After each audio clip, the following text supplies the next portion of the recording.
Գործընկերներ, ներկայումս մուտք անենք դիմումը ընտրության արդյունքները անվավեր ճանաչելու վերաբերյալ, որից հետո ներկայացնենք թե հիմնավորումները, թե իրավիճակի վերաբերյալ մեր պատկերացումները։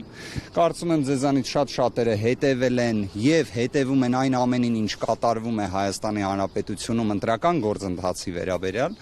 կամ եկեք ձևակերպեմ այսպես, այն ամենը, որը կատարվում է, որը չպետք է կատարվեր։ Այն ամենը, որը կատարվում է, որը ժողովրդավարական հասարակությունում չպետք է կատարվի։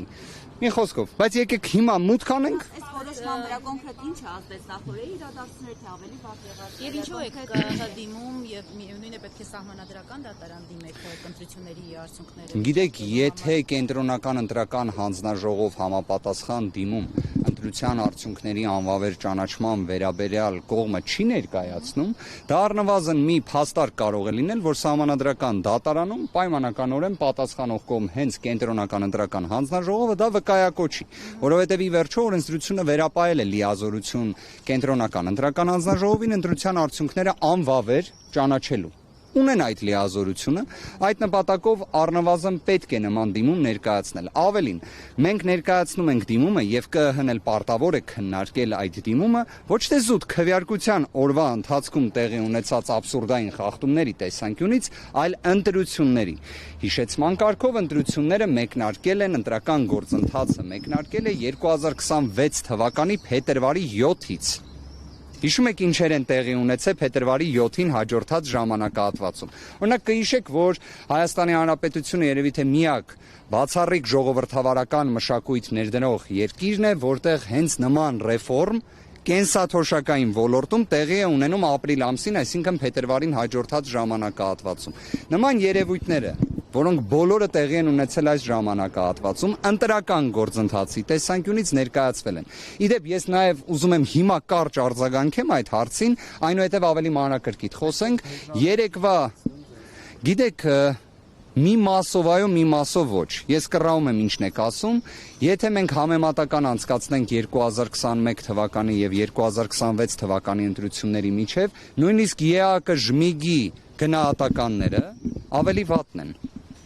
Պատկերացնում եք, այսինքն այն իշխանությունը, որը մշտապես խոսել է մեկ բանի մասին, որ իրենք ընտրությունների տեսանկյունից ամենաարդար, օբյեկտիվ ընտրություններ կազմակերպողն են, նույնիսկ ըստ ԵԱԿ ժմիգի գնահատականների, որոնք տեսնեք, մեծ անկում ունեն։ Կարող եք իհարկե ասել, արդյոք այս ամենը կանխատեսելի էր թե ոչ եւ այլն, եկեք ֆիքսենք մեկ այլ հանգամանք։ Մեր Հայաստանի Հանրապետության քաղաքացիները մասնակցել են ընտրություններին։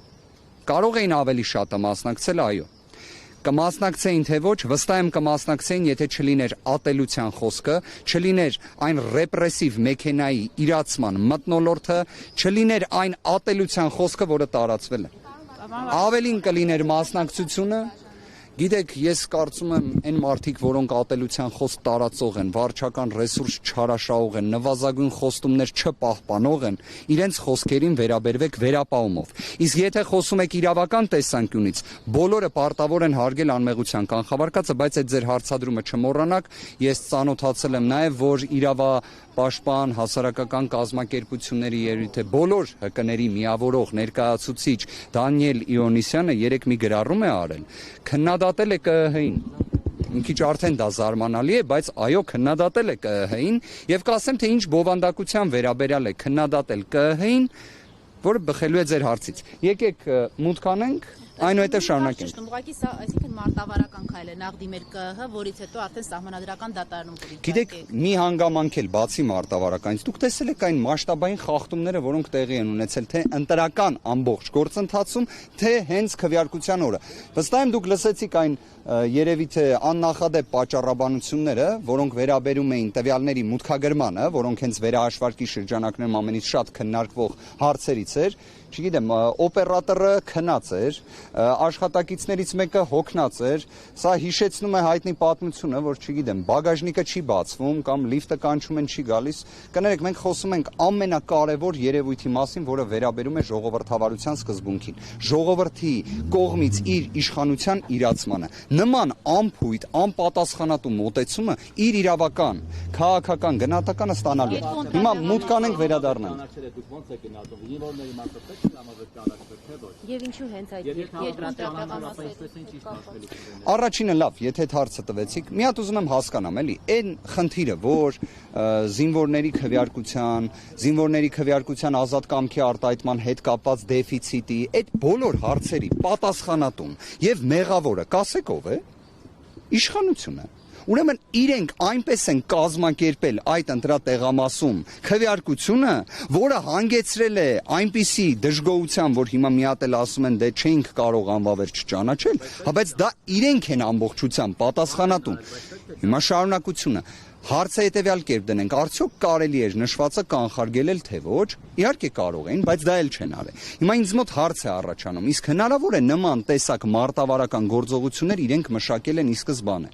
Օրինակ, որ ունենան մի քանի այտենց ընտրատեղամասեր, որտեղ իրենք հենց գիտակցված ապահովեն այդ խախտումները, վարկած եմ, չէ՞ առաջ քաշում։ Կներեք, ոնց է ստացվում, որ զինվորների քվեարկությունը լինում է 20:00-ից հետո։ Չէ՞ որ զինվորների տեղափոխման հարցը նույնիսկ հենց իշխանության կողմից կազմակերպող գործողություն է։ Կարող է այդ ամենը պատրաստել էին նրա համար, որ երբ գա հասնի մի այսպիսի իրավիճակ, այդ հարցը ներկայացվի։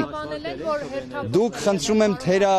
գնահատելուն ուղղված գործողություն մի արեք, ինչպես։ Պատճառաբանել էին, որ հերթափոխ է տեղի ունեցել, դուք նաև չեք հարգել ընդհանուր ընդդիմությանն էին դիմում, որ չեք հարգել զինվորների իրավունքը, հերթափոխ է տեղի ունեցել, եկել են քվեարկության, իդեպ նաև հողում էին անում ձեզ եւ Տիկին Մելոյանին, որ դուք եք հենց առաջին ասել, որ եթե ընտրատեղամասում են գտնվում ժամը 8-ից հետո, ապա իրավունք ունեն քվեարկելու։ Հիմա ինչի համար է այս ամենը։ Մի հատ կխնդրեմ իհարկե իմ անունը տալուց այդ անձինք նաև իմ համապատասխան հայտարարության հղումը տան։ Ես ճիշտն ասած այդ հայտարարությունը չեմ հիշում, որ ես կատարածել եմ, եթե նույնիսկ արածել լինեմ, իհարկե 20:00-ին, եթե ընտրական տեղամասում գտնվում է ընտրողը, այն կարող է իրացվել, բայց հարցը ամբողջ նրանում է, որ 20:00-ից հետո դուռը պետք է փակ լինի ընտրական տեղամասի։ Իսկ դրա պատասխանատուն այստեղ ամբողջ խնդիրը ինչումն է, որ հարցը այլևս պարզ իրավական ճիշտ ու սխալից անցել է ուրիշ աստիճանի։ Եվ ամենակարևորը, այստեղ այս հարցին գնահատական տալուց խնդրում եմ չտրոհել վերաքվեարկությունը եւ անվավեր ճանաչելը։ Այստեղ վերաքվեարկության հնարավորության բացառման տարբերակ չկա։ Պարտադիր պետք է լինի վերաքվեարկություն եւ այստեղ ես մեկ ուրիշ հարցել ունեմ ձեր կողմից բարձրաձայնած զինծառայողների հետ կապված իրենց քվեարկության այդ մեխանիզմի, որ զինծառայողներին տեղափոխում են ընտրական տեղամաս, այդ ամբողջի ընթացքում ստացվում է իրենց ազատ կամքի արտահայտման միջամտություն է տեղի ունենում։ Առաջինը դրա մասին բարձրաձայնել է 2017 թվականին մի հատ կուսակցությունների դաշինք կար, կոչվում էր Ելք։ Տեղյակ են իրենք, որ իրենք են դրա մասին առաջինը խոսել, թե դա էլ հմտորեն մոռանում են։ Գործընկերներ, մուտք անեն, վերադառնամ։